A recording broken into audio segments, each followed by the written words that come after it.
from the Agile Phoenix, and I'm here to show you ways to optimize your existing processes, make your life easier with the help of AI. So let's start with a situation. Imagine you're at work, typical work day, you're logging in, you've got this whole slew of emails, you've got people coming in, you've got calls, you're checking voicemails, all of these things are happening. That's your situation.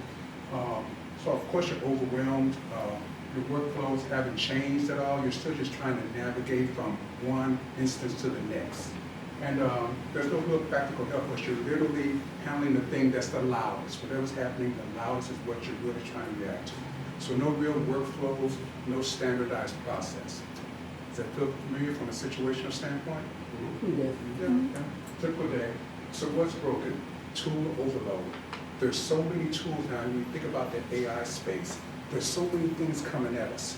We don't know which one we should use. We don't know if we trust it. But not only that, we don't have existing tools within our organization because we're literally learning how to use these tools as we go along. Of course, we get the trainings with our typical Microsoft Words or PowerPoints, but if you're like me, once you learn it, you don't go back to that training again. You're just kind of looking at it and learning as you go along. You're talking to your coworkers to actually learn how to use that process. So that becomes your learning curve versus going back to that actual documentation. And if there is something new, there's no safe way to experiment on it because you're so busy putting out fires all day. How many of us have the time to stop, learn something, and go back to something and still stay on task?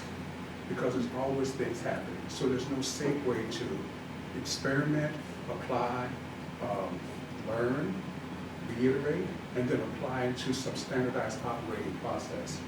And there's no structure to decide what matters because you're so busy trying to put out that biggest fire. If you have a structure, you have to get that approved. So it has to be a meeting of the minds, it has to be a meeting so everyone is working from the same playbook. So none of these things are able to happen within our day-to-day work lives. So the task is, how do we help businesses use the tools they already have to save time and reduce that daily friction? What we're saying here is that is there a standardized way that we can utilize the tools that we already have? So what we're asking ourselves to do now, how do we move from a tool, that day-to-day tool, to a constant flow? Think of a flow that we can jump on every day. If we follow that flow, we have a full understanding of what's happening. It helps on the leadership side because we understand that flow. It helps with your new people also because they can jump on that flow.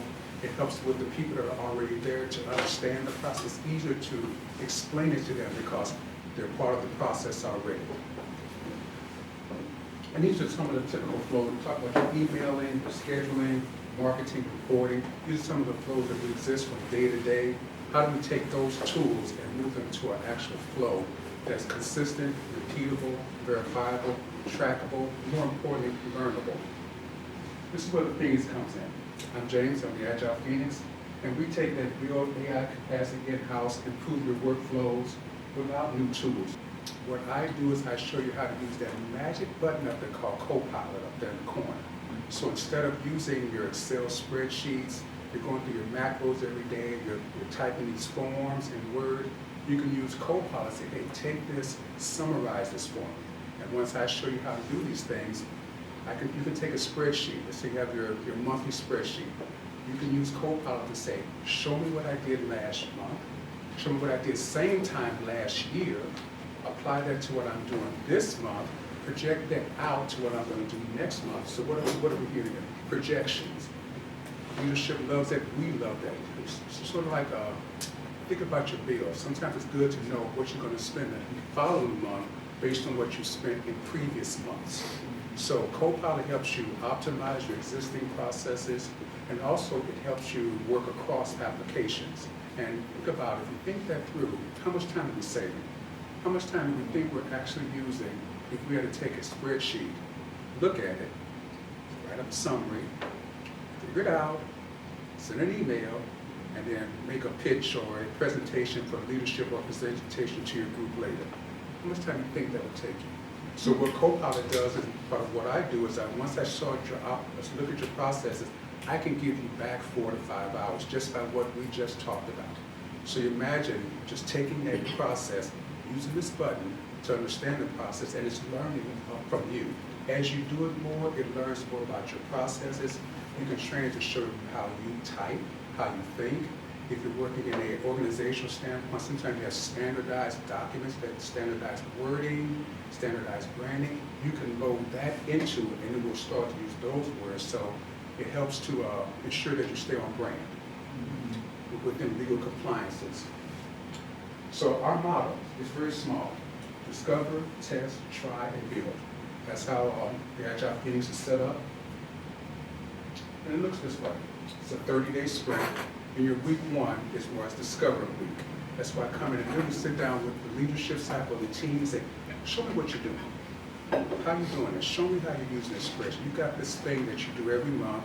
These numbers are coming your way, or you're looking at your emails. How you process your emails now? That's my discovery week.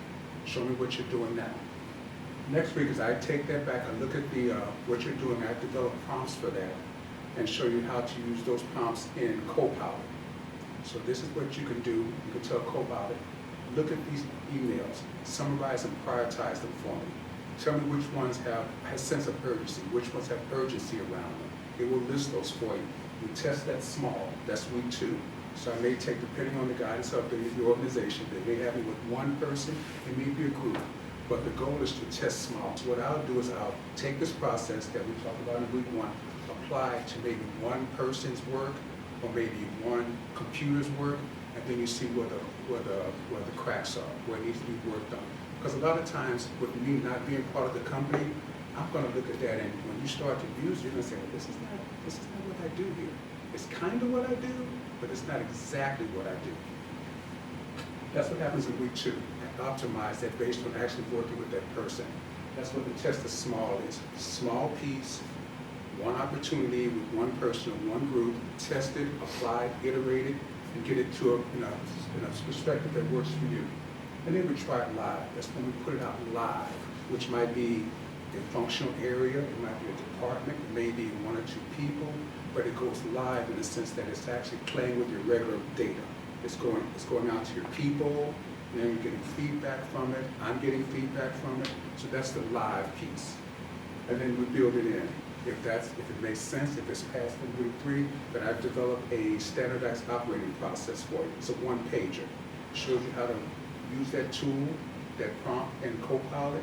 So it's a grab-and-go document. So in my week 4, I leave you with a document. Say, this is how you would use this Copilot. Because if you're like me, a month from now, I won't remember what this guy said. I don't know what he said. So the document is there for you to reference. It's also there for new people also. It helps to keep the train moving in the organization, because those that already know the work, they can go back to doing their work. That new person can then just talk to them as they need to. They're asking a question about this document. Another part about my week 4, another part of week 4 is I also have videos. So some of the one-pagers, they have a video, because some of us are visual learners. So you stitch all that together. Now you have visual, you have it written, you have an opportunity to spend time with me as well. Talk about this. So here are your takeaways. Talk about that 4 or 5 hours. If you play that out, you're automatically sensing you're going to get 4 to 6 hours saved per week on whatever process that might be. What I offer is when I come out, I look at one repeatable workflow. So that's during my week 1. You want to sit with leadership, and I'm going to literally ask you, what's your biggest pain point? It's our emails. I got voicemails coming in. I don't know what these things are. I've got to look at these Word document every month, every week to see what we did. That's my biggest pain point for my people. That's the one I work on. Clearly, I have guardrails in place. The guardrails is the actual prompt itself, because that prompt will be written in such a way that it ensures ethical bias, ensure that we're working with ethical bias, stay within the guardrails there. It'll be compliant with the organization, because I'll talk to the organization during my week 1. What are the must-dos? What are the do-not-dos that the prompt should speak to? And then, of course, the supporting documentation is what we talked about. The one-pager, get your video, so that gives you an opportunity to learn, relearn, and then actually spread the knowledge across the organization as you get new people. We just need refreshers. Sometimes things we only do once a month or something. You say, I don't do this every day. I don't have to do this month. I don't remember what that guy told me. That was last month. so you have a document of supporting documentation. So this is how you can reach me. Start with one flow, and then there's a free discovery call. And during that call, it's about really tell me about your business. Tell me what your pain point is. And then we'll see if there's a meeting of the minds, and we move to that next step. And that is it. All right.